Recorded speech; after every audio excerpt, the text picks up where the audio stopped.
ഒറ്റ ചോദിക്കട്ടെ, ഈ കേരളത്തിലോ ഇന്ത്യയിലോ 15 ദിവസം നടത്തുന്ന അന്വേഷണത്തിന്റെ റിപ്പോർട്ട് ഒരു ഭരണഘടനാ കോടതി പരിശോധിക്കുന്ന ഏതെങ്കിലും അന്വേഷണം ഇതുവരെ ഇന്ത്യയുടെ നിയമന്യായ ചരിത്രത്തിൽ ഉണ്ടായിട്ടുണ്ടോ? ഇല്ല. ആ 15 ദിവസം കഴിഞ്ഞ് പരിശോധിച്ചിട്ട് അന്വേഷണം ഇന്ന തരത്തിൽ പോകണമെന്ന് കണ്ടിന്യൂസ് റെഗുലർ മോണിറ്ററിംഗ് നടക്കുന്ന ഒരു കേസ് ഇന്ത്യയുടെ നീതിന്യായ ചരിത്രത്തിൽ ഇതുവരെ ഉണ്ടായിട്ടില്ല. അത്തരം ഒരു കേസിൽ ഞങ്ങൾക്ക് ഉറപ്പുണ്ട് ഈ അന്വേഷണം സത്യസന്ധമായ രീതിയിലാണ് പോകുന്നത്. മുഴുവൻ പ്രതികളും ശിക്ഷിക്കപ്പെടും. പെട്ടെന്ന് ഒരു കത്തിക്കുത്തു കേസിൽ കൊടുക്കുന്നത് പോലെ കുറ്റപത്രം കൊടുക്കേണ്ട കേസല്ല.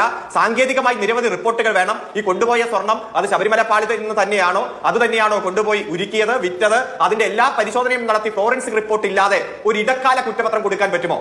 മിസ്റ്റർ അഭിലാഷ്, ഇടക്കാല കുറ്റപത്രം എന്ന് പറയുന്ന ഒരു വാക്ക് ക്രിമിനൽ പ്രൊസീജിയർ കോഡിൽ ഇല്ല. അങ്ങനെ ഒരു രീതിയില്ല. അല്ല, അവരടിക്കുന്ന ഗോളെല്ലാം വലയ്ക്ക് പുറത്താണ് വീഴുന്നത്, ഞങ്ങൾ അടിക്കുന്നതെല്ലാം വലയ്ക്ക് ഉള്ളിലുമാണ് എന്നുള്ളതാണ്. അത് ജനത്തിന് മനസ്സിലാവുന്നുണ്ട്. ഈ ഗോളടി തുടങ്ങിയിട്ട് കുറച്ച് കാലമായല്ലോ. കഴിഞ്ഞ തദ്ദേശ സ്വയംഭരണ സ്ഥാപനങ്ങളിൽ ഏറ്റവും കൂടുതൽ സ്കോർ ചെയ്ത ആരാണെന്നും ആ മാച്ചിലെ വിന്നർ ആരാണ് എന്നുകൂടി അങ്ങ് പരിശോധിച്ചാൽ സ്വാഭാവികം.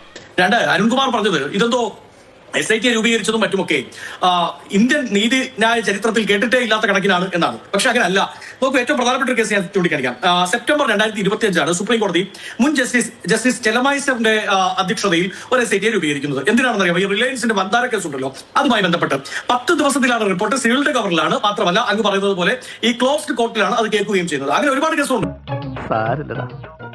നീ എവിടെ പരിപാടി അവതരിപ്പിച്ചാലും ഇത് തന്നെയാണല്ലോ നിന്റെ വിധി.